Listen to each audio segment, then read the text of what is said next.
Hi, beautiful people. This is Diana, and this is Dose of Diana. I am here with Miss Karla Medina, owner and master trainer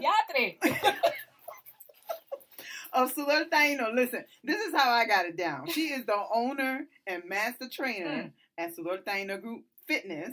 Before she was the fitness guru master of the instructor universe. That's my title, don't hate.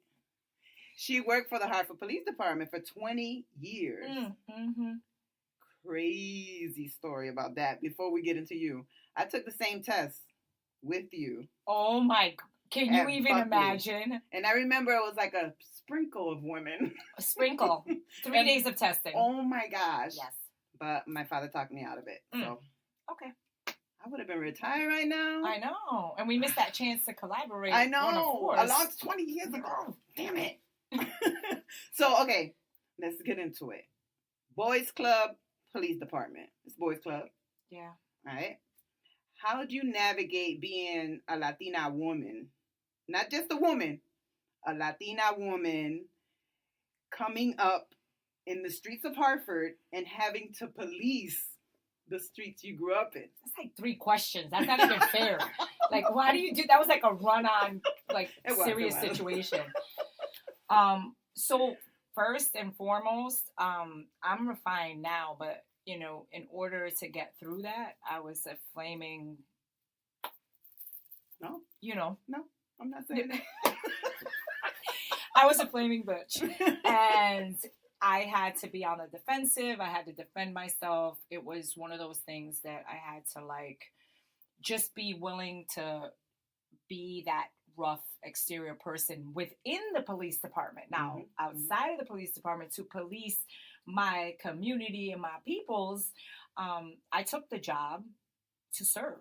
And that's what I was doing. I mean, you know, 75 to 80% of the job is communicating, and then the other, you got to get busy at some point because it's either you or them. At the end of the day, you got to go home at night, and you have to be able to, you know, hold your own.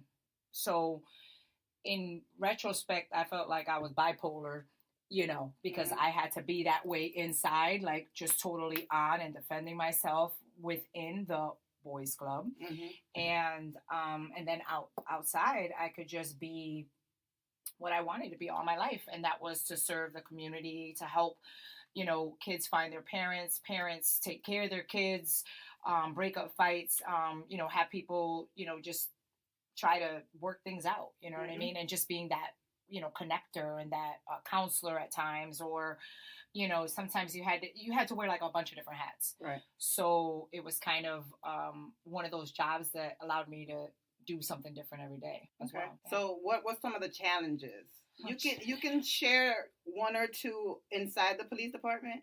Oh. Well, I'm retired now, so the statute of limitations is up on a lot of things. But you know, I remember one sergeant working with me, and he's like, hey, you know, what if you turn around and I was naked at my desk? And I said, well, hell no. I'd effing throw up. That's what I said, first of all. And then second of all, I'd write a letter about you to the Hartford Current. He never spoke to me again. But there was times where I refused to date certain sergeants and lieutenants, and then they ended up putting me on inside assignments while I was on probation. Wow. Yeah, and, you know, just being passed up. I remember being on a task force, and I was the only woman, and they were going around the room giving assignments, and he goes, oh, you're a mother, so, you know, whatever. Oh. And I said, well, I'm like your wife, who's a single mom, because you're always here. So, yeah, but that's how I had to rock. I had to come at them like that, and I've learned that you have to kind of taper it down, because some of those same people that you ripped and chewed their head off, they end up being your bosses sometimes. So I had to learn, and it took me like 10 years to kind of learn that. And in some cases it was too late, because, you know, they already had their, you know, image of me. But I did learn, and, you know, again, I always had God at the center, like kind of rolling it back to me, like, okay, you should, you know, taper that down, and, you know, you should, you know, do things a little bit differently. So that was kind of like inside. Outside, I mean, I had good good experiences. Like, for instance, when Chatter Oak was still there, I've gone to big fights and people that recognized me were there, and I was the only one, and I would have got my handed to me. And they were like, yo, no, I know her, you know, she's cool, whatever, you know. So it was like, you know, and I was like, oh, my brother from another brother, you know. But the thing is that people don't, you know, see that aspect of it either. And I always say that, you know, you're always saying, oh, the cops don't look like me. Well, how many of you guys are applying? How many of you guys are doing whatever? So you can't really talk about it if you're not doing anything to bridge that gap. So that helped me there. And I mean, and I've had the total opposite. Like, oh, you traitor, you know, oh, you in blue now, whatever. And I'm like, I still bleed the same, you know, blood. And at the end of the day, we all are we're from the same community. So I'm trying to help you, like, whether you see it or not. I mean, I'm breaking up domestics, and I've had the wife jump on me, and she was getting her butt whooped like 5 minutes ago, and then she jumped on my back, and then I'm fighting the dude. So it's like, you know, you get so many different things. And then on retrospect, you deal with life. Like, I've been the first one on the scene. My first homicide, I was there, and I watched somebody take their last breath. I watched my husband, you know, steal an ambulance after he, you know, carried a kid 9 years old, shot in the head, to an ambulance. And the ambulance personnel was like, that's not my rig. He said, okay, put him in. And he took the ambulance, you know. So I've been in life or death. I've felt God's presence. I felt like, just, that's what changed me. You know what I mean? So every experience that I experienced, whether it was good or bad, it changed me from the inside out. Wow. Yeah. It's like a lot, right? I'm like, oh, bleh. I'm throwing it up. Nobody asked me this stuff. It's so great. No, you know, because I watch the programs on TV, and there's always, and I'm sure that some of it is close to, but I know that real life people, like you, Puerto Riqueña, Latina, and I don't see that on TV a lot. You know what I'm saying? So that's why I'm like, I want to know. Right. And I mean, but girl, 21 Jump Street, when they had the Latina on there, you know, I was like, oh my God, that's me, I'm her. That's me, I'm her. You know? But the thing is that, you know, we need more Latina women, Latinos, like, we need them, but they need to come correct, because they always assume that you're either a gang member or something. Like, you have to prove yourself double, triple. Imagine, I was like consistently, you know, tested and proving myself on the street and inside. So that was difficult, but it made me who I am. So I was like, all right. And they go, oh, well, there's a lot of racism, there's a lot of feminism, there's a lot of discrimination, there's a lot. And I said, but I signed up for that. Like, I knew what I was getting into. And I'm not saying it's right. What I'm saying is that's real life. It's the world. It's the way it is. And you have to do your part to prove you're not the one that's going to go off injured with a broken fingernail, that they could depend on you to have their back. You know, you're not the one that's going to be, you know, just all the stereotypical things that they could put under that. If you fall into that, that's your fault. Right. Like, you're not educated, you don't take the opportunity to go to school, that's your fault. Don't blame it on nobody else. The opportunity was there. The same opportunity I got to get one free class a semester because I was a city employee, y'all all have. Right. I left there with my master's. Like, you have this same opportunity. I grew up in the ghetto too. I grew up in the projects. Sheldon knows. All of us, you grew up with the same we were here, shoulder and shoulder, playing hopscotch with the crack pipes on the floor. We were all there. Where are you at now? Don't hate on somebody else. You know, exactly. Why? ¿Por qué? ¿Por qué? Oh my God. Did that career steer you into fitness? Or like No, what steered me into fitness was eating all them damn Danishes and donuts. Okay. I mean, oh my God, I'm the seriously. Oh my God. Girl, don't talk about no donuts. Don't talk about my butternut donut. Brownies, I love my Oreos. butternut donut, you know. But there was a couple things. So first, you know, I was somewhat fit, not crazily, but I weighed $112 going into the academy. I did just enough push-ups running to get by. I wasn't excelling in any of that. But I got on the job, went to midnights, and then I gained 80 pounds. And, you know, Snickers bar in a quick, you know, one of the milk Quicks was my go-to snack. Wow. Yeah, that's straight up sugar rush. Like, it kept me going. And then 100 cups of coffee and La Donna. La Donna. Wait, are Dunkin' Donuts free for cops? No. What I wish. You know how much money I would have saved? That's all that's open. It's all that's open. That or a gas station. And if you buy into something at a gas station, that's nasty. What? You know, but even though I'm not gonna lie, because when Chucky's Chicken was at the corner, the JoJo's and the fried, what? The one on New Britain Avenue? Oh my God! Right? We lived there. Okay, so that's besides the point. So, you know, what was that question again? How were you steered into fitness? Like, yes. Why? So I gained, Joe, whatever I ate got me to 80 pounds overweight. And then one night I backed up another officer who was struggling in a fight, and I just knew we worked together all the time. He was struggling. He wouldn't come over the radio, and I'm like, hey, 10, you there? 10, you there? You know, I'm talking him over the radio. He's not talking. I'm flying over there. I'm lights and sirens already there. I get there, and he's fighting with a guy. When I shine my light into the car, there was a girl with her panties were down to her ankles, and come to find out she was 13 years old. He had just finished raping her. Oh, my goodness. And he was fighting, trying to get him out of the car. So I'm like, get out the way, you know, because I'm fresh. You know what I mean? I'm like, I got this right here. So the thing about it is he was like 6'5". Right. And he's in a Yugo. Like, his car, like, literally, you need a can opener to get him out, you know? And I'm like, oh my goodness. So I noticed that the car was on. So I reach inside and put my hands through the steering wheel to try to get the key out of the car. And he starts to take off in the car. So oh my God. My feet start to drag.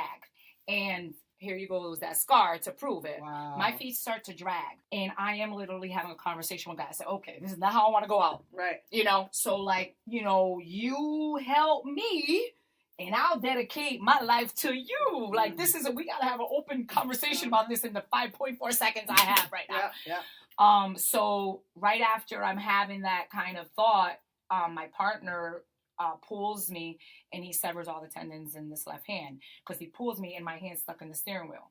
But he pulls me enough that I get out of the car, you know, the car's way. He backs up and hits another officer.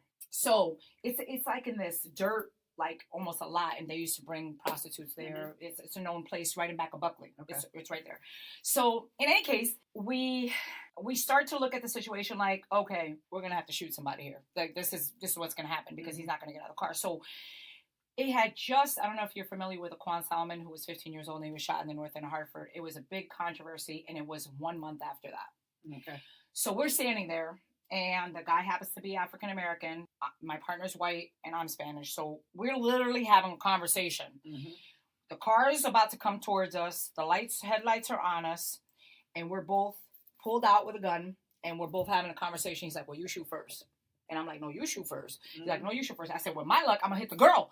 You know, so because it's adrenaline's pumping. First of all, I don't even realize I have and I'm left-handed. So we're having this conversation. And then finally I'm over the radio. I'm like, we need backup, whatever. The guy, instead of like coming towards us, he gets out of the car and starts running through the field. So he gets caught on the other side. I stay there obviously with my partner. We get the girl out and all that good stuff.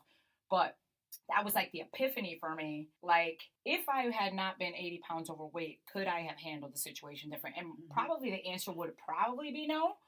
But it was something I had in my head, like, maybe I would have moved faster, maybe I wouldn't, you know. Mm-hmm. So that brought me to a level of, I need to do something about my situation. Mm-hmm. Like, I need to be more fit. I need to be ready. Like, I need to be ready for whatever comes. And until then, you know, like, it's like, I'm wearing this uniform. I'm looking cute. I got my shades on. Got my lip gloss. You know, my lip gloss is better than yours. You know, but anyways, I was cute. But cute is not going to save your life. Right. So I made a choice that I had to have surgery, and right after the surgery, they sent me to therapy, and I walked into this gym, and she says to me, oh, like I said, oh, honey, I said, I just want to tone, and she comes around the corner, she said, oh, honey, you need a lot more than toning.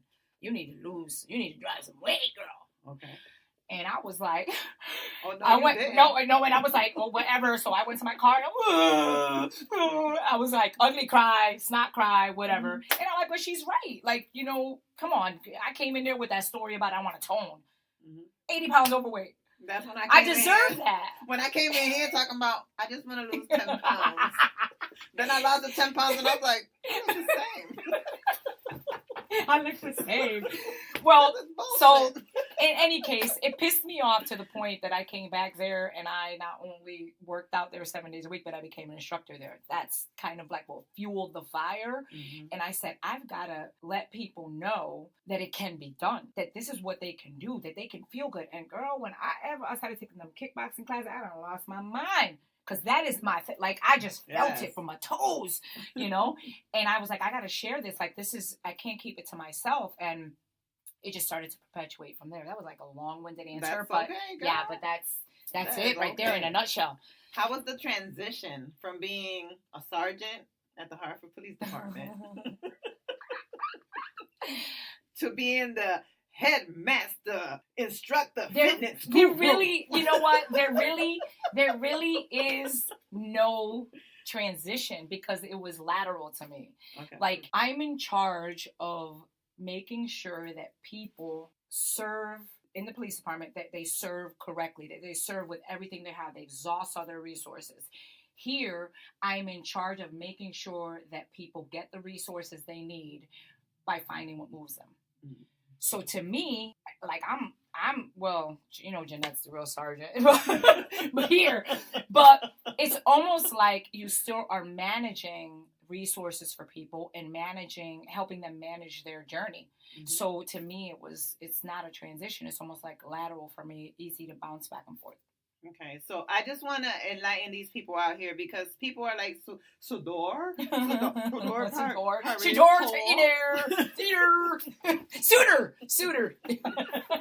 It is Sudor. Taino. Yes. Sudor is sweat. Yes. And Taino is the indigenous people that were in the Caribbean, right? Right. So when Christopher Columbus and them, before they went to Africa. Yeah. Before they went there, yes. Before they went to Africa. My Tainos. They went snatching up the Tainos. Yeah, so I always say that people find it hard to make the connection. I don't, but they find it hard to understand why. And I said, Tainos were never really given that title. So I said, I want to make the Tainos like famous. You know what I mean? Like, in our little world, right? Mm-hmm. And they cultivated Puerto Rico and we cultivate people. Mm-hmm. Like from the inside, like you put your sweat, your tears, everything. You just put it all on that floor. And that's what I feel like. The tribe thing, so Taino brought the tribe thing out before fitness had it. Right. Fitness got the tribe thing way well into, like 5 years ago, it came out big, but we were always tribing it, and I always said the tribal dance, the tribal feel, and that's where tribology came from, because it's like mixing all the things together. You tell a story while you're working out. If somebody watches you work out, they say, damn, I know how she lives. And whether that's good or bad, because we all know some people, you know what I mean? They work out at a 2. We trying to get them to 3 to 4, but they want to work out at a 2. Sandbagging, yeah.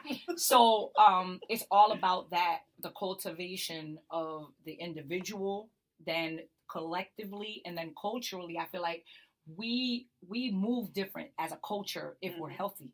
Right. Like, you know what I mean? You're like, let's go for a walk instead of, let's sit down and, like eat some bonbons or whatever the heck you eat. Or I eat Oreos. I love Oreos, by the way. God, I just, too. But there's studies out there. It's bad like crack. Okay. But anyway. I can eat the whole, I'll go, sorry, where's sidebar, Brian? Sidebar. We'll come back. Sidebar. Get an Oreo pack. I tell myself I'm going to have 4. 4. Yeah, 4 is a turns into 8. 4 is like almost too much because it leads into the 5. Turns into 8. Yes, it never turns to 5. No. But I feel like if you tell yourself 1, it's gonna be 3. Because you're gonna go up. No, and just don't buy it. I don't buy it. And then you said that they have all these different. Every time we go, it's like peppermint on the outside. Coconut. What the heck? Who's doing this? Who is doing this? Why are you messing with the Oreos? They are fine the way that they are. Okay, we back. Knowing what you know now, would you do it over? The Sudor Taino, bringing it into fruition? Yes. The short answer is yes. Obviously, I've learned a lot. in these past years. And I truly wish, and I was having this conversation yesterday, that there would be more cohesiveness between fitness studios and gyms and things like that, in focusing on the people. What is it that they need? And if they need to be at, one chain gym for 2 days because their kid plays softball in Farmington, and they need to be here for 1 day, they just go to your place for special events. If it truly is about transforming that person, then you should be willing to do your part. Right. And if the person decides, hey, I'm home, I don't want to do nothing else, this is my spot, cool. But if they do, I just was having this conversation, like, nobody owns anybody. Like, right. You can make your own decision. What feels right? Like, if this doesn't work for you anymore, but you belong to a clique, then you have a problem. Right. If it works for you and you belong to a clique, then you all in. But the thing is that I just feel like there should be more collaboration amongst other fitness studios, and the competition will always be there, but there's enough broken people in this world that we will always have clients. So if one client is a triple threat, meaning they go to 3 different spots, like, what does it really matter to me? Right. You're still coming to me because I have something that you like, or that's part of the namaste thing. You know what I mean? We have the light that reflects out of you, and it's all about you because you make your workout. I'm just a guide. Like, get it right. I'm just a guide. Right. So I know why Sudor Taino is unique to me. Right. But why is Sudor unique to you? It's unique to me because the vibe that is cultivated here, the seed is planted as soon as you walk in, you matter. The way you move matters. The modification we give you matters. The way you interact with others matter. We don't want you to come in here and nobody knows your name. It's like Cheers. Or am I dating myself? Yo. Okay. Anyways, I used to love Cheers. I know. Like, Cheers was weird. Like, I never saw Norm's wife because he wasn't normal. Norm. Okay. Anyways, but the thing is that I feel like and I'm not saying that you don't matter in other places. What I'm saying is here you definitely do. Absolutely. We see you, and I like spend time letting you know I see you, and whether that's a pat on the back, a pat on the butt, a tug on your arm, whether the front desk staff says goodnight, we cultivate that. And then the beauty of it is when you watch it go from the members to other people that walk in through the door without even being said. I never told anybody here, help that person with the weights. Right. I never told anybody pick up that paper off the floor.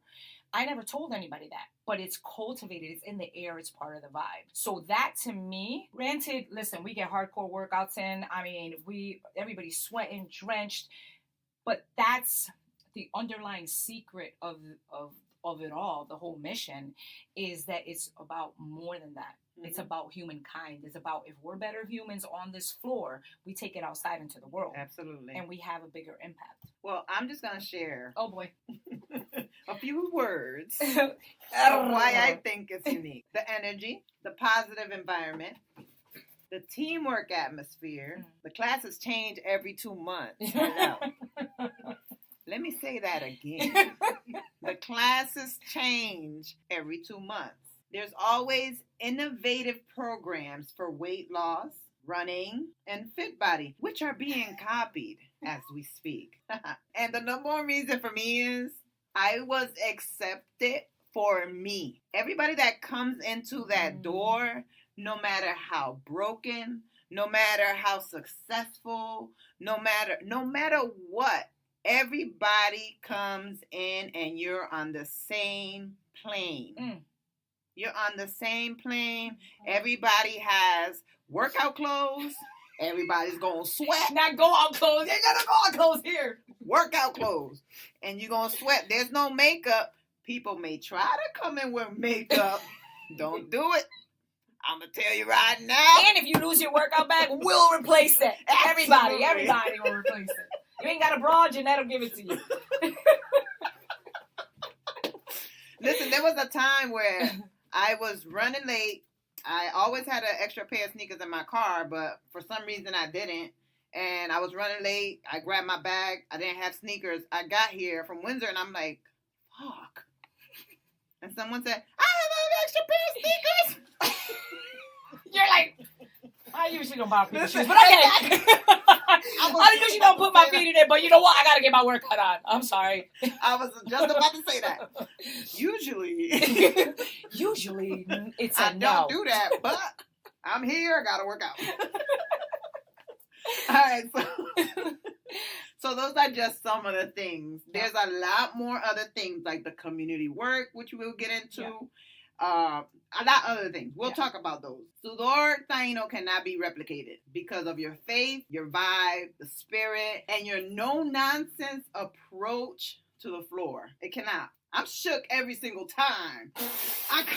Listen. You put up a good front because I'd be like, damn, did I give her a good workout? What? Oh, man. Every single time.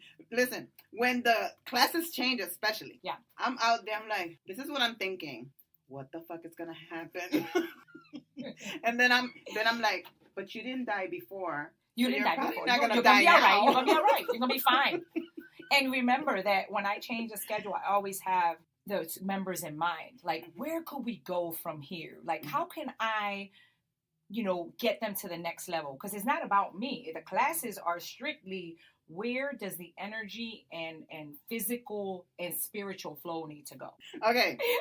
What is your advice for someone wanting to open a gym? Don't give them all the advice.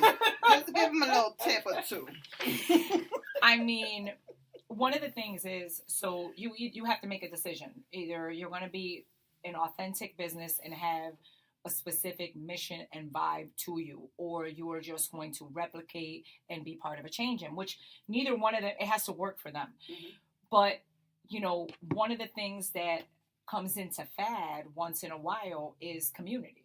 Community should be there, that the center of it all the time. From the beginning. But now it's like, oh, email your clients, talk to your clients, text your clients. Now this is a fad. You've been doing that. Right. So my thing is the community aspect should always come first. And if you are not willing to put that work in, then don't open a gym. Right. Don't open a studio. And my thing is that goes for chain gyms and your own authentic gym. And I think that there's a couple gyms around that do variety fitness like myself. And then there's other ones that stick to what they love and what they know, and they're amazing at it. What I say is that if they all got more into the community, and some do, but some need more community. Mm-hmm. And it's not just like throwing a party that they all go to. It's more like, do you ever talk to your clients? Like, talk to them. And I'm not saying that you have to be in their business, but it's more like, how else can I help you serve? Can I make a connection for you? Can I hook you up with somebody else? Oh, you need a massage? I got somebody. Oh, you know what? You're looking for somebody to prep your food? I got you. Like, it's about being that connector. Mm-hmm. Yeah. Why should people pick Sudor Taino? So I'm going to start by saying that Sudor is not for everybody. Mm-hmm. Because it really depends on what you're looking for. If you're looking for a cookie cutter regimen, it's not here. If you're looking for where nobody knows your name, that's not here. Mm-hmm. But if you're looking for a place that sees you, that will take the time to show you a modification, that will check your form, will check you, will check anything, then that's what we are raw, mm-hmm. we are authentic, and we are real. So that comes with a lot of different like sidebars. It's like mm-hmm. a tree with a whole bunch of branches. Like, some days you might not like what I have to say to you. Like, right. You can do better than that.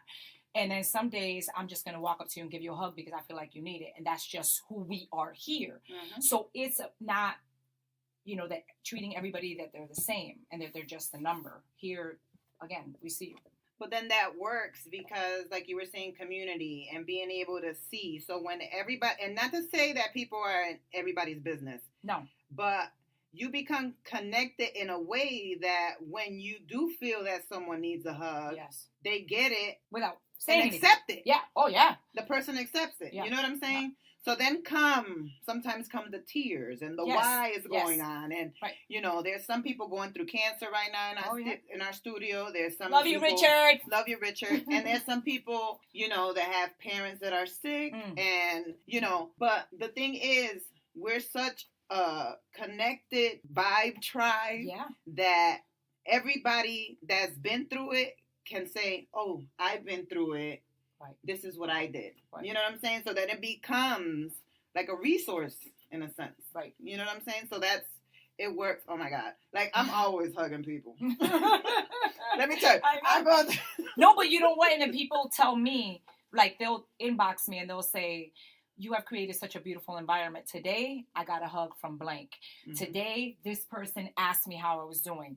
And I just blurted it all out. And it's not that you can't do much except be there at that particular time. Mm-hmm.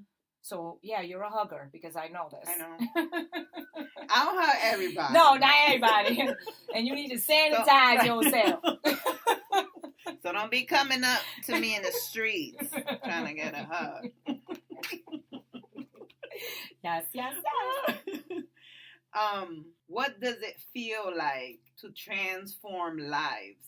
You know what I'm saying? Because you mold bodies. Like, what you do up there. Pretty drastic, huh? That's some real shit. Okay? I had some love handles for about 12 years that I couldn't get rid of.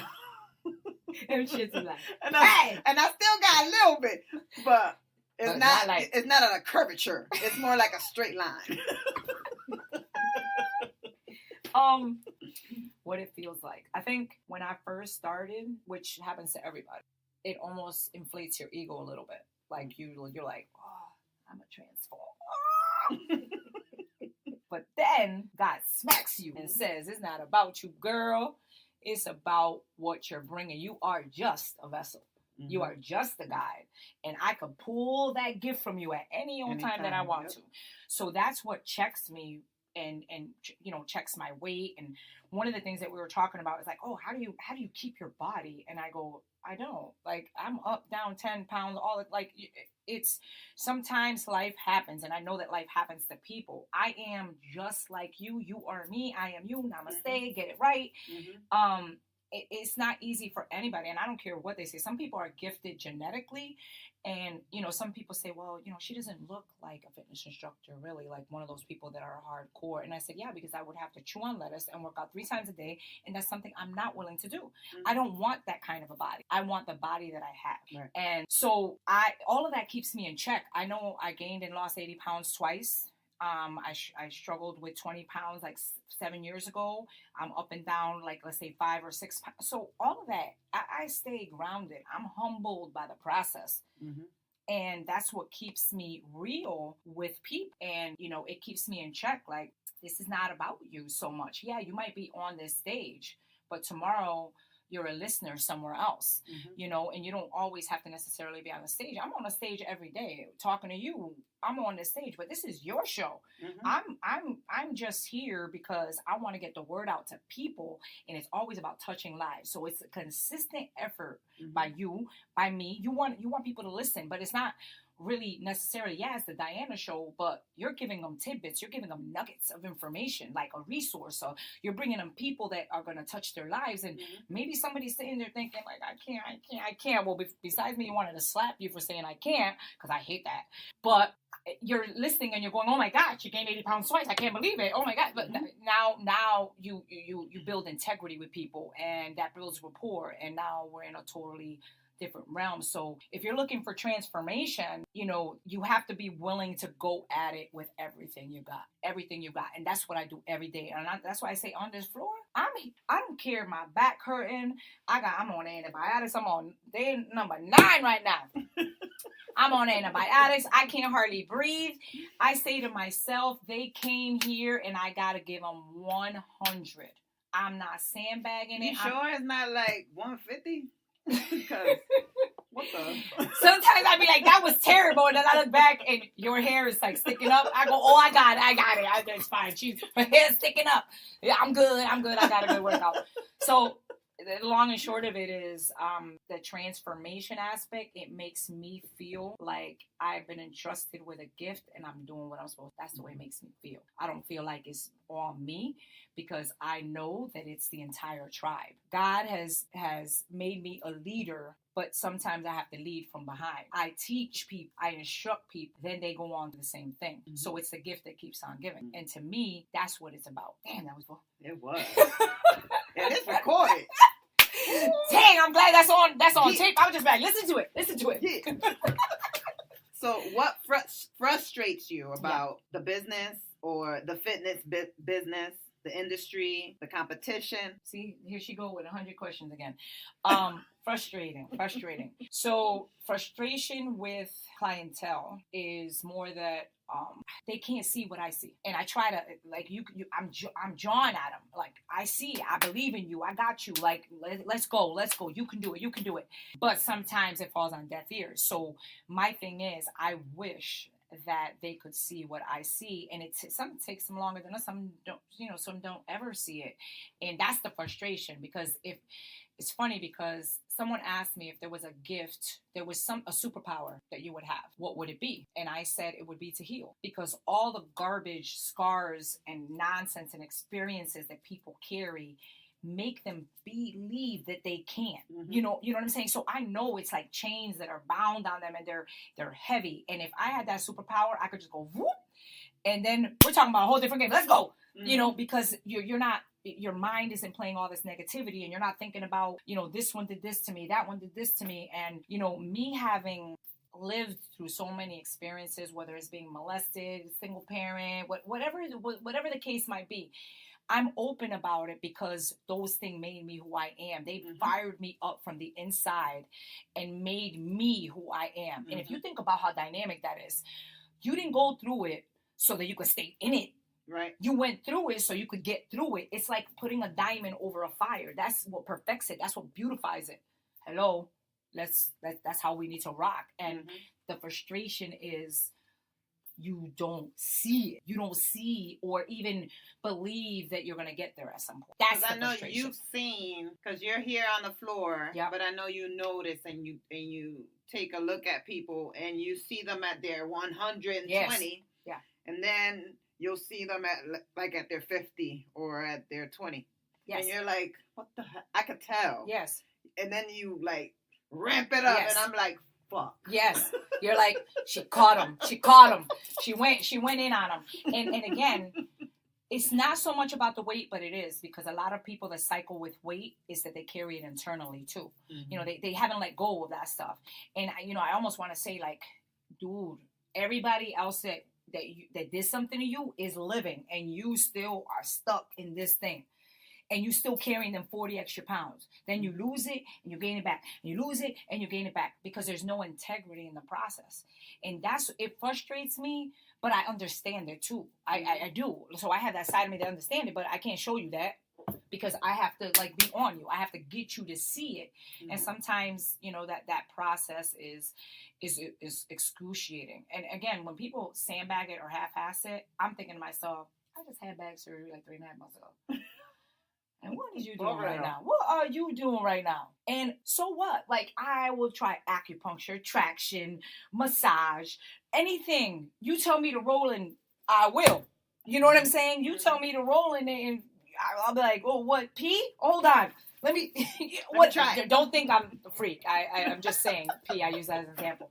But that's what I'm saying. Like, people don't put that much effort into finding out how they can get better. Mm-hmm. They just want to stay in that victim mentality. But then the energy is there, because you see them in their daily lives, and they're putting their energy into some bullshit. Oh yeah. Like, on Facebook, on the selfies they take, and everywhere else, I'm like, are you enjoying yourself? Yeah. You're at the movies, dude. What are you doing with your selfie thing out? I mean, like, my thing is enjoy your movie. You know how it says put your cell phone away? Listen.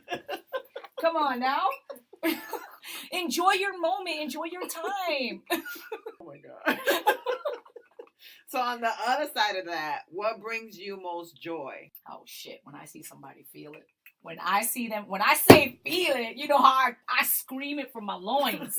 And when I see them feel like there's that like couple seconds where they're totally in tune with their inner self. And they brought it. Their power is their inner power is taking over. Nothing that happened in the day, nothing that happened, it matters. They are totally engulfed in that moment. That puts me on I don't even know what kind of level. Like, I don't even count my levels no more. I be flying. I'm like Matrix. I feel like, I'm like, oh I'm feeling that. Oh my God. It's the most amazing thing. And to see them feel themselves, whether it's during a workout or even to see someone that came in here with their shoulders shrugged down, to actually take a picture with someone. They never took pictures before, and I see a picture of them come on Facebook, and it's a full body shot, and they're smiling and glowing. I'm like, job done, job done. Did my job. Did my job. Thank you, God, for delivering her. So I know you, and I know that you are trained and continue to expand your knowledge by attending trainings, etc., stuff like that. Why do you think that's important? So there's a lot of reasons why it's important, because if you stay the same, you serve people the same. You never elevate them. And our job is to empower and elevate. It's not to keep you the same, because if it was to keep you the same, I would be out of business. My job is not that.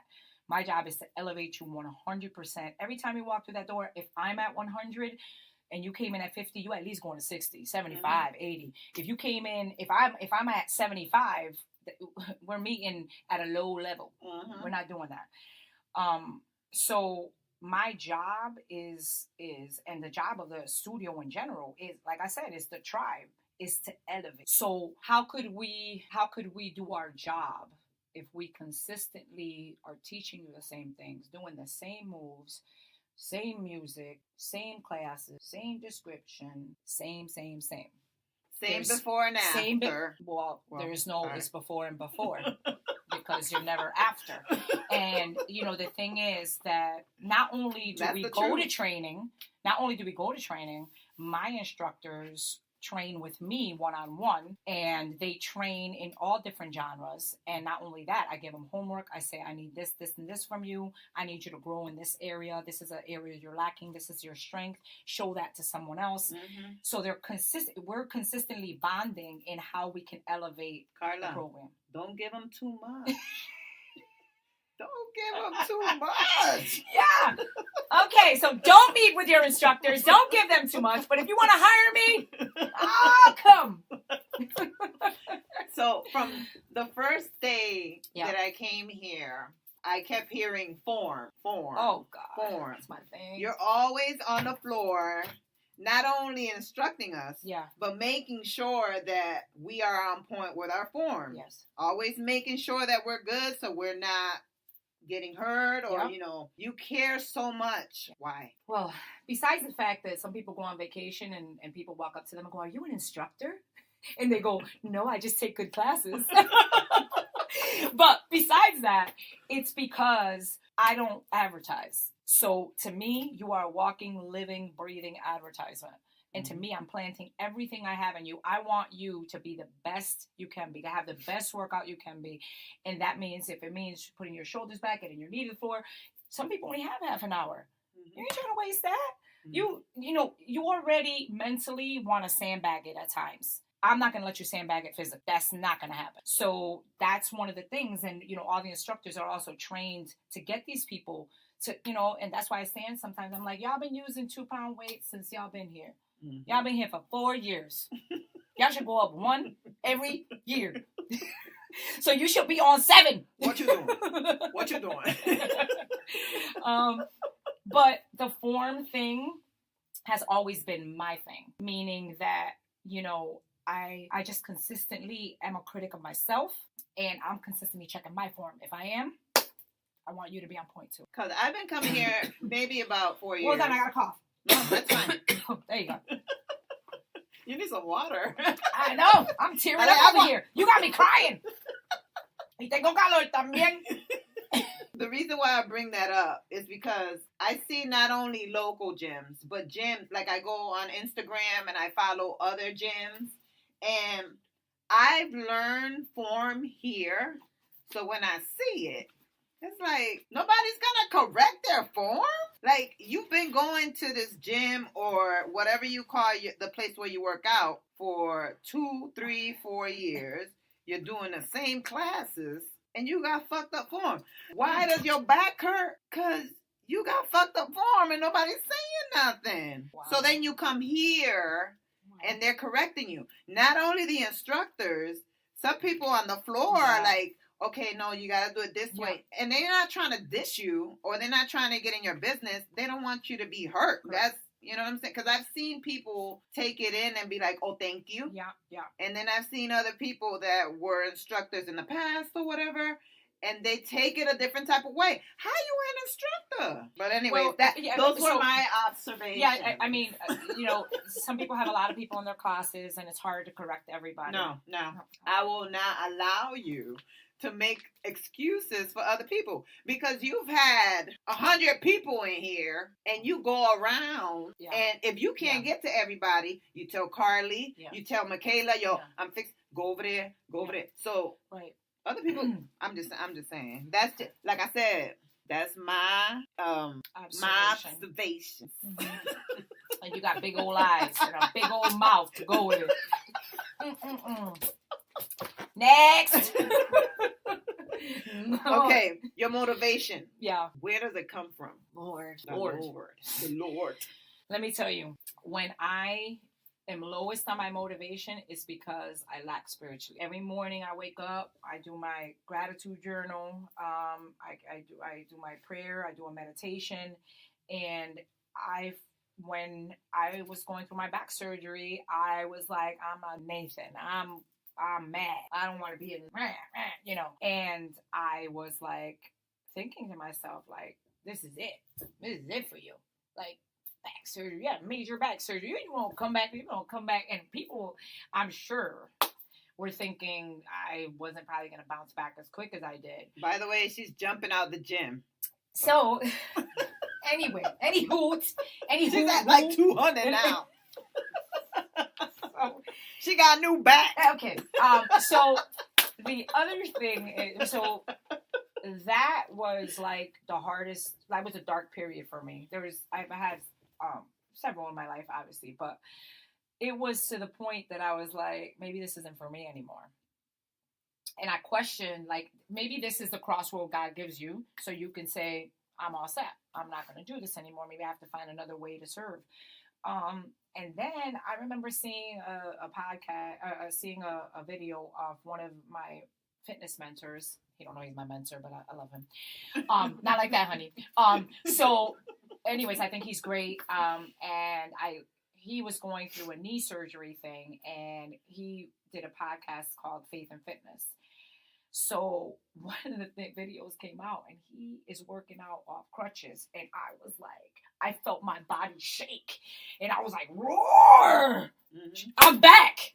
That's all it took. Like, I was like, wait, this dude, he's on a crutch, and you say I can find a modification. Oh, hell, you the master at finding modifications. You will modify your ass until you get to where you need to get. And that was it for me. Like, I was like, no. I was like, my daily routine has to come back. My thing is, we are so weak in the flesh, but in the spirit, like, you have supernatural strength, because again, our Creator, like, just puts that into, is in there. You just got to dig deep enough to find it. And I was just like, you know what? Dig deep. You'll come back. And it's not a comeback to other people. It's, you need to come back stronger spiritually. Mm-hmm. That will mentally put you in a different place to get there physically. So it's been a journey, an internal journey, because I shared the physical part of it, but the spiritual part of it, that was my private time. That was my time to say to myself, God is trusting to empower and elevate lives, to transform. And if you don't take that seriously, then maybe you should give up. But you got it. You got it until you give it back. So I decided well, keep it. Thank you, God. Thank you, Jesus. Thank you, Jesus. Yeah. So spiritually is what motivates me. Obviously, my husband and my sister, my support system, I remember one of my first conferences, I called Jeanette, and I was like, she's like, where are you, honey? It's going to be in an hour. I'm already here. And I said, I'm not coming. She said, excuse me, come again. I was like, yeah, I don't think I have what it takes. I don't know what I was thinking doing this. I just want you to cancel. Just shut it all down and leave. And she's like, oh no. She swore. She said, no, bitch. You are going to show up here and we're going to rock this. Mm-hmm. And that's always been, her role with me. Like, she gives it to me just like I give it to other people. God first, and then, like I said, God family, God family fitness. That's the way it is for me. And so that's where I'm at. Like, really finding that as long as that is strong for me, I got this.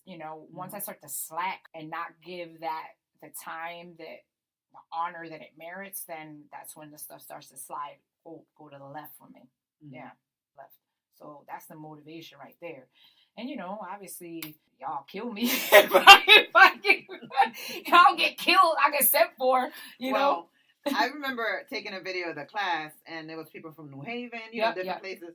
And they're like, oh, we need her here. Oh, we need. I was like, No, she's not going to shut this down. Live ends live. No, but then Jeanette, business mind. We could have her there. A workshop. We have prices for. Listen, man. She pulled out an Excel spreadsheet. She said, "We can schedule her in." Oh no, she was like, "We could get her there. We can give you prices." I was like, "Yes, Jeanette. That's right. Business mind." Right. Yeah. So how do you stay relevant, right? Consistent with fresh ideas and innovative programs. Don't give away it. No. And it kind of goes back to the same answer. Honestly, before I do anything, I pray. Mm-hmm. I pray about it. I say, okay, I want to do this. I just need direction. And, like I said, I found there's scripture in the Bible that talks about how to be a good businesswoman. And all of it is putting it out there and then taking the risk once you put it up in prayer. Exactly what I do. I just put it up in prayer. And, going back to what you said about the copying situation, I've learned over the years to take that as a compliment, because obviously they're watching what I'm doing. And if it works for them, it works for them. But they see that it works. Right. And they see that it works. But one of the things that I have to stay true to is that, I get the ideas from like training, experience, and then putting it up in prayer, like it's kind of massaged into what it's supposed to be. And that's authentic for me. And that's where I feel like I differ. Like, I'm really close to my authenticity and my authentic self. So a lot of people aren't. So they, consistently go with trends. I'm not trendy at all. Like, my thing is what works here. I keep it. I don't try to break something that's fake. People like variety. That's a given. So my thing is, I'm not going to teach all one thing, because I know that doesn't work. So to me, it's about keeping it authentic. And then secondary, it's you keep it fresh by just adding a different twist on something, changing the music. Oh, never mind. You said to Yeah. Okay, I'm not going to get into it, but that's how I keep it fresh. I don't know what other people do at their gyms or whatever. Yep. More power to them. Yes, I love that you're moving. I love your moving. I love your moving. Keep it moving. How do you stay consistent in helping me, for example, and others in their motivation? Because you stay in my head. People say that all the time. It's scary. Oh my gosh. Like, when I'm reaching for the Oreos. Yeah. It's almost like I have a little Karla. Like, do you really need those Oreos? You know they like crack, girl. Don't have one. Yep. Right on the shoulder. Right there, like, do you really need those Oreos? And not only that, food choices and stuff like that, but when we're doing the meditation and you're always dropping gems. I don't even know if you realize that.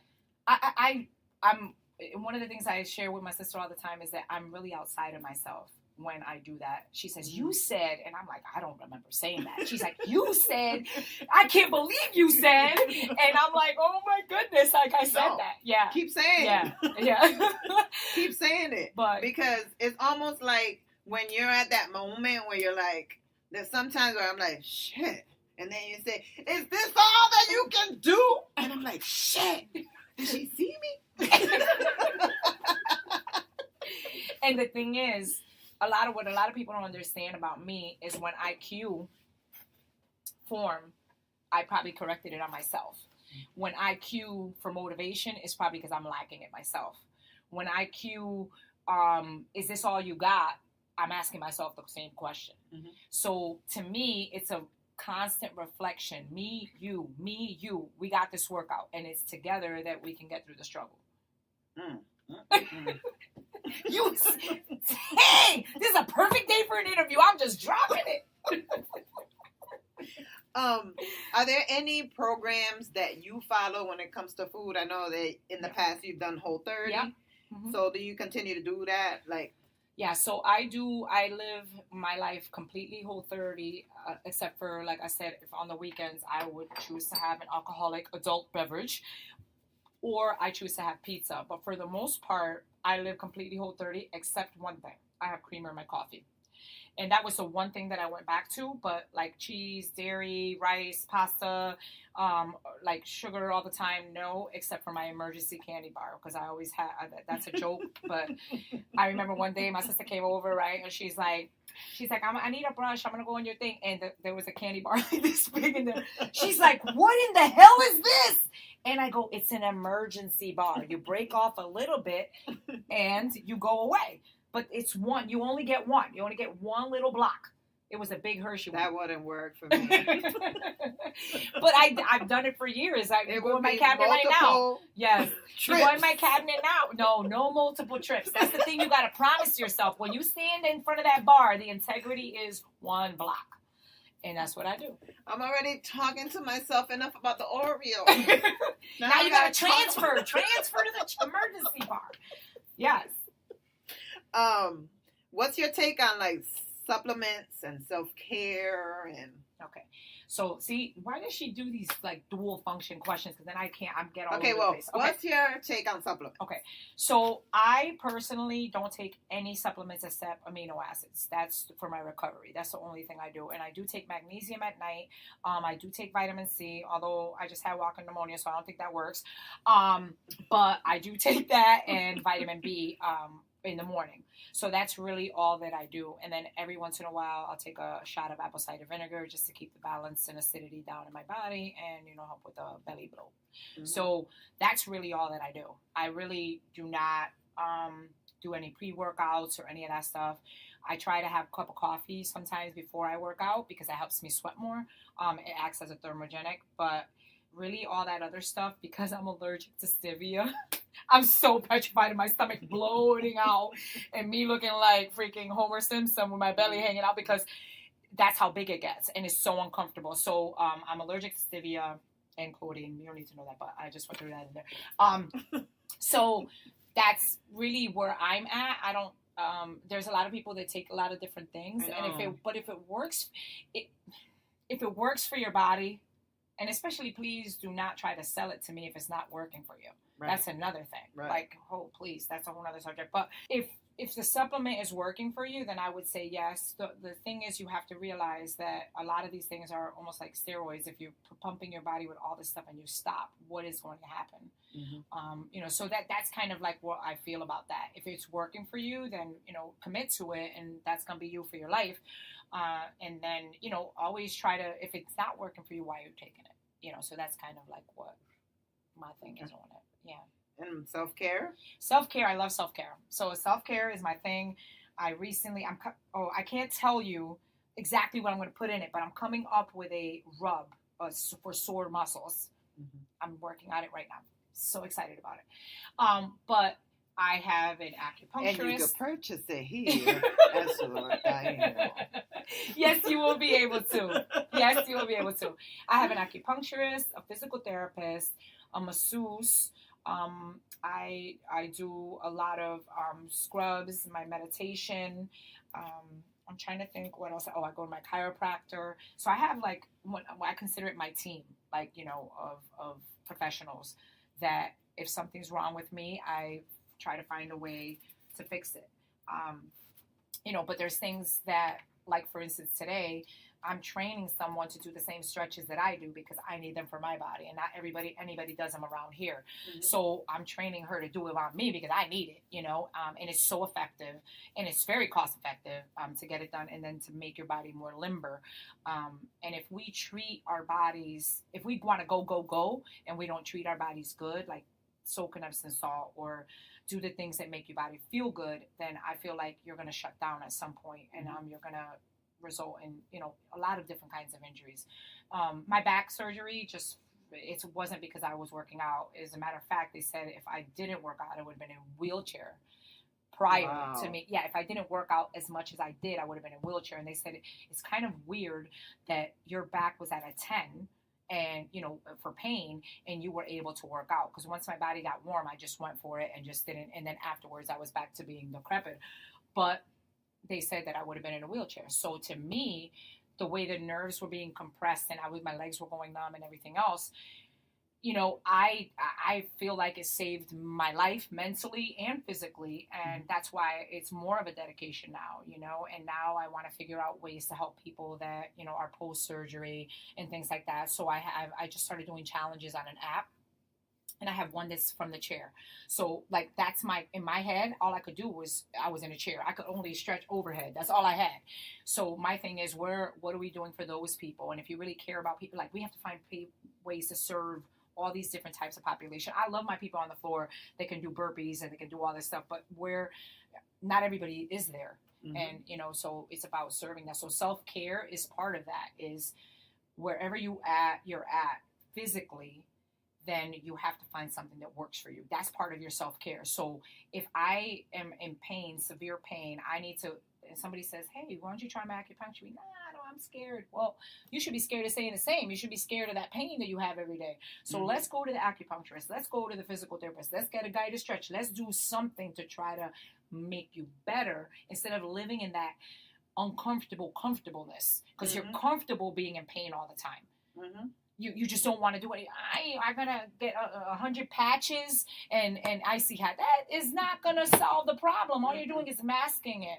So you need to find out. I know you're scared. Oh, I might have a pinched nerve. Okay. You might have a pinched nerve. Let's solve the pinched nerve situation. Mm-hmm. You know, so self-care to me is right up there with working out hard. Like, it should be like right and left hand. Talk about your guided stretch. Yes. Now, listen, you don't have to come to Sudor, Taino. You could get a guided stretch by Karla. Yes. Whatever gym you go to. Yes. It doesn't matter. Yes. If you're an athlete, if you're training to be in the FBI, to be a cop. Or if you hurt. If you hurt. Listen, even college athletes. Yes. I'm sure. My son didn't get guided stretches because I asked him. He used to play for U-Heart baseball. So talk about this, because I've had a few. I actually have to schedule one with Jeanette. So the guided stretch is really a combination of stretching, pressure points, and massage, and it's not fun. You will sweat because you're activating all your muscles, your fascia, your bones, your ligaments, your tendons. Everything's working. So it's my passion. Only after I fell into it by a mistake. Someone said, take this class, and I'm like, oh, I want to take another class, but that one's full. So I took this class, and then I'm like, wait a minute. They did it on me, and I said to myself, oh my gosh, this is a secret, a best kept secret. Why aren't more people stretching like this? But it's people get a generic version of it. They don't really learn about it, and then they try to do a Cracker Jack template of what they do. So now what you need, you might have tight hamstrings. Somebody else has tight glutes, and somebody else has problems with their T-band. You shouldn't be stretching those people the same. Mm-hmm. So because they don't have the experience in training and an ability to kind of figure those things out or triage those things, then I believe that they just do this generic thing. So one of the clients I was stretching today was telling me, I've done this in different places. She's like, but they never did that. And they never did that. And then she's like bringing her knees all the way up. She's like, I never did this, Mm-hmm. So watching that happen is great for me, because I know that they're going to be better on the floor because of it. Right. So that's really the thing, is people walk around at really 30% and 40% mobility. And I would say that after a stretch, you're immediately probably at 70. And then probably the next day, you go up from there, after an Epsom salt bath. Of course, that's what I recommend. But it's one of my favorite things, which is why I'm training someone else to do it on me. So, question coming up. Yeah. About fitness competitions. Yes. Why or why not have you been interested in them? I have and listen, I love the way people look and whatever. I have no ambitions on being veiny and having my muscles protrude. Like, that's not me. I like the body that I'm in. I like the way I feel, and it's just enough for me. Mm-hmm. And you have to be just enough for you. If that's what you want to look like, and you have this image that you want in your head that you want to be that, or you want to be modeling, and and I'm not that type. First of all, anybody who knows me, they know that I'm always covered up. So to be in a bikini with my cheeks out, and I would never, like, oh my God, I even get embarrassed thinking about this situation. So to me, that never, but to me, that never, like, it never even crossed my mind, honestly. But I love the hardcore question. Yeah. What are your key factors in getting results? Like, what do you think people need? So despite what you think, it is 80-20, meaning 80% diet and 20% workout. I'm not saying that the 20% is not 100% hardcore working out 5 days a week, but you can't lose weight in less than 5. You're maintaining at 3. You need 5 workouts a week. You need to drink a lot of water. You need to incorporate apple cider vinegar because that will help the visceral fat around your stomach. And you definitely need, I practice Whole30. I've seen other people do keto and things like that. I don't necessarily like that because it's not realistic and you can't keep it up for your entire lifetime. Mm-hmm. Whole30 does that for me, and that's just what I choose. But it works, and it has to be cohesive. You are building the relationship between food and exercise. It has to be a relationship. It cannot be a one-sided relationship. It has to be a partnership. Mm-hmm. So you have to have both at the same time working together. A lot of people just change their diet and they lose a lot of weight. But then you look at their body and a lot of it tends to sag.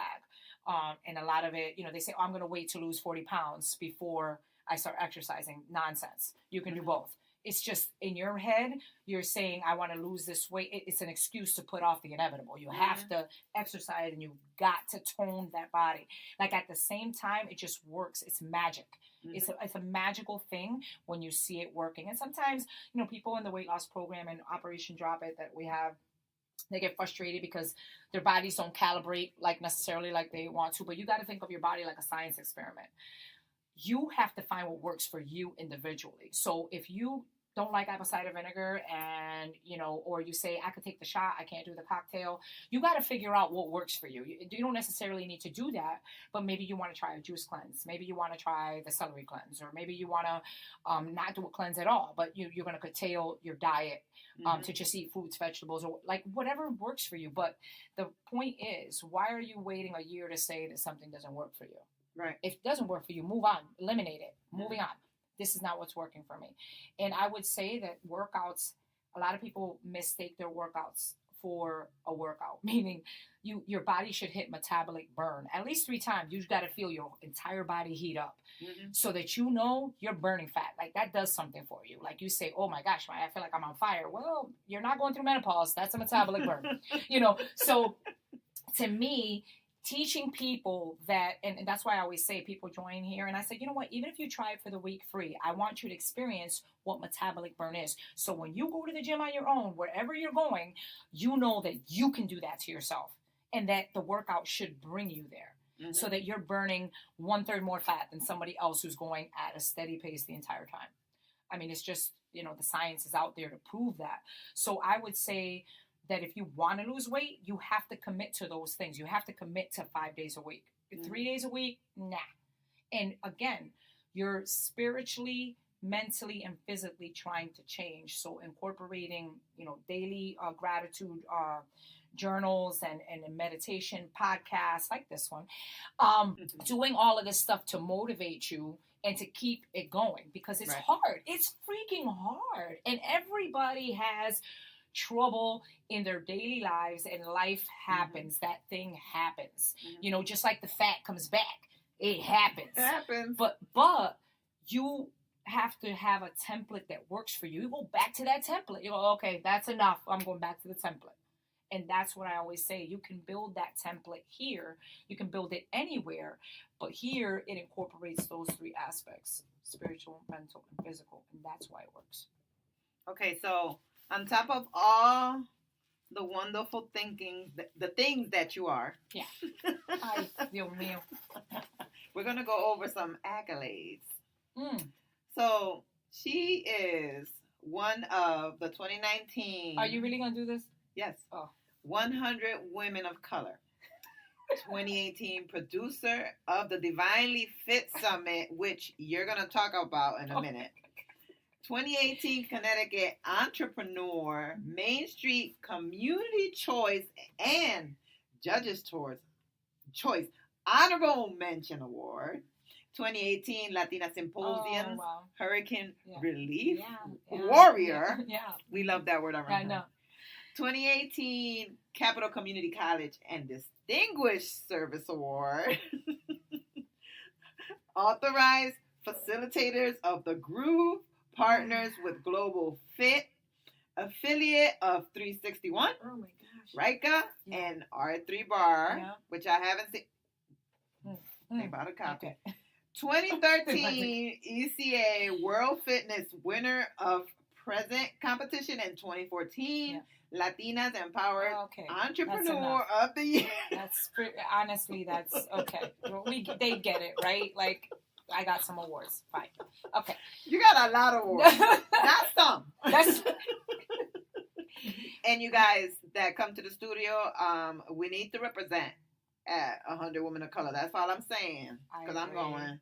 That's all I'm saying. But anyway,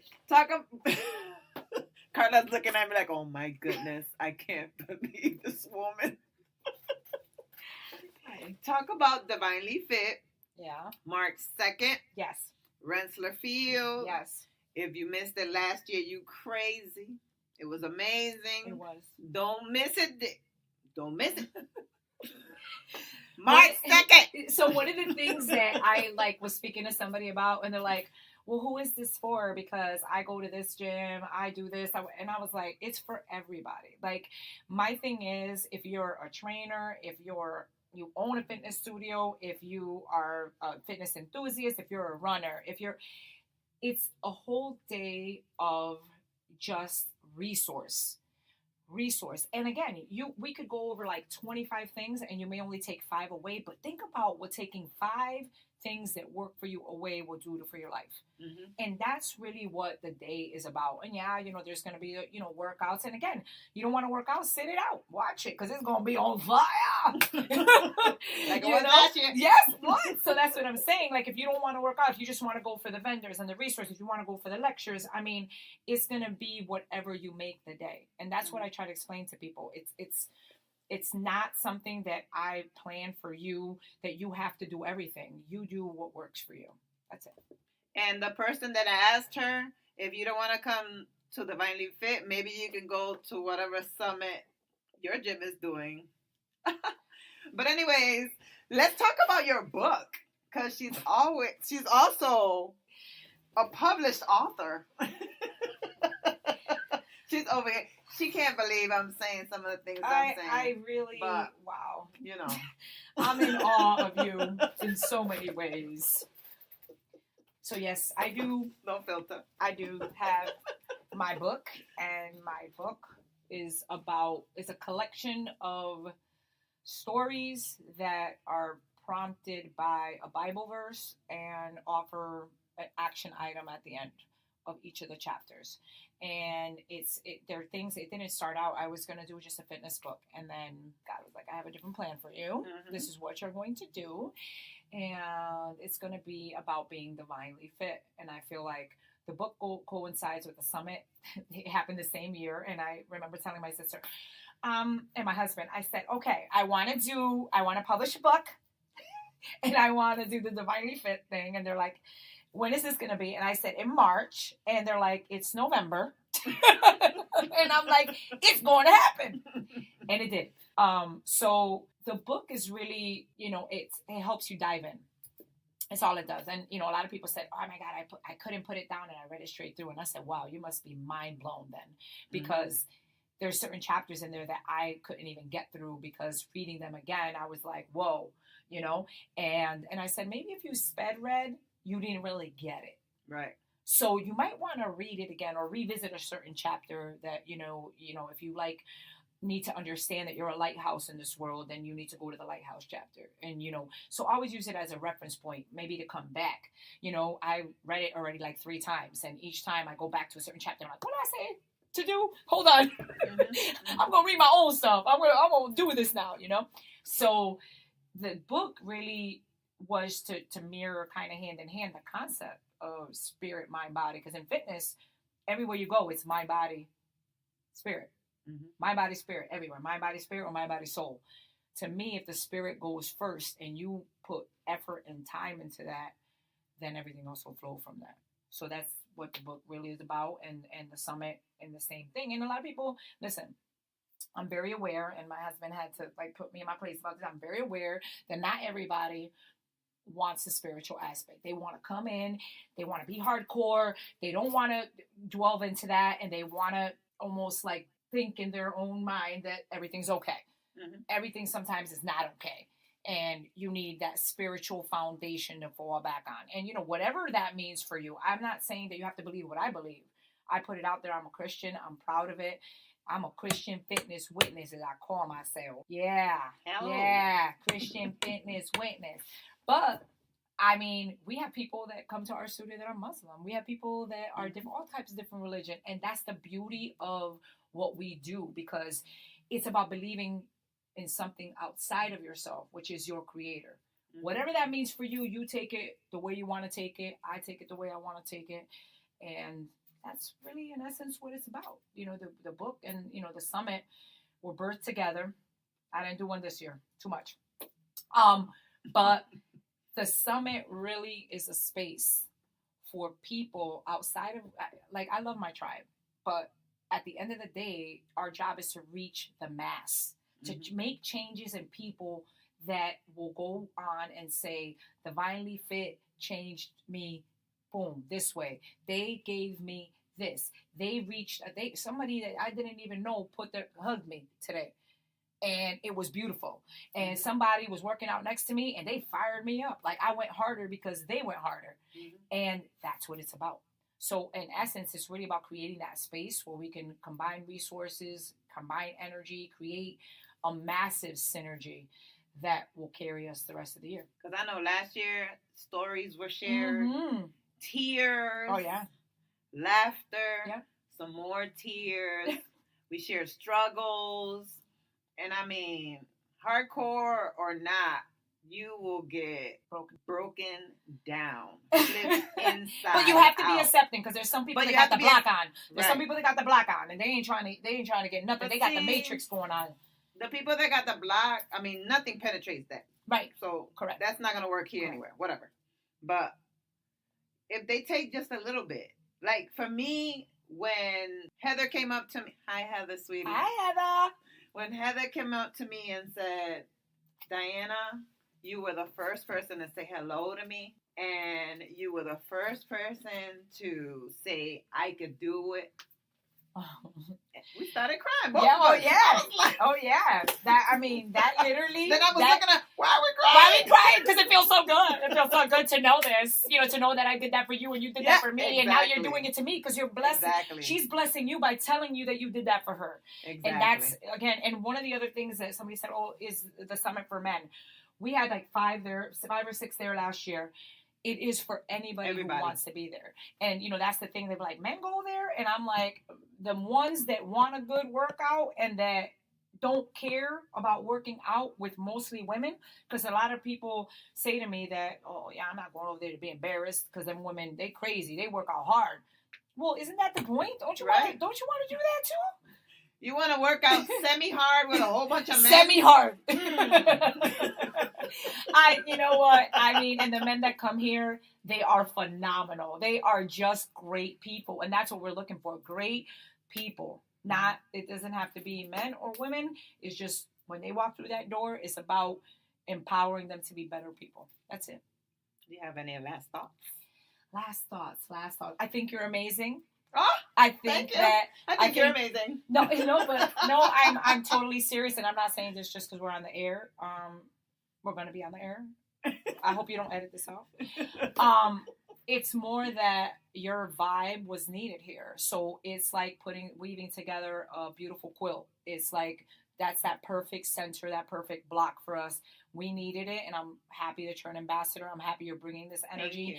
And I am an ambassador, y'all. Yes, she's an ambassador, y'all. And not only are you an ambassador for Sudor Taino, but you're an ambassador for life. So that's one of the things that you're showing people by doing this is that you are giving them nuggets for life. And, you know, I consider that just an amazing venture for you, and I'm super proud of you. Thank you. Yeah. Oh, my God, it was supposed to. It is about you. This is the Diana Show. Y'all don't know that, but it's a Diana Show, okay? Well, I want to thank Karla so very much Yes. for sharing herself, her story, and keep on copying. Anyways, I'm such an asshole. God. I'm so sorry. She's not saying that. No, I I can't even take her right now. Forgive her, Lord, for she has sinned. She knows not what she say. Love you all. God bless you all. Thank you for having me. And once again, do not let anybody steal your joy. Never. Brush it off your shoulder. Come work out with us. Yes. Hey. Hey. Bye. Bye.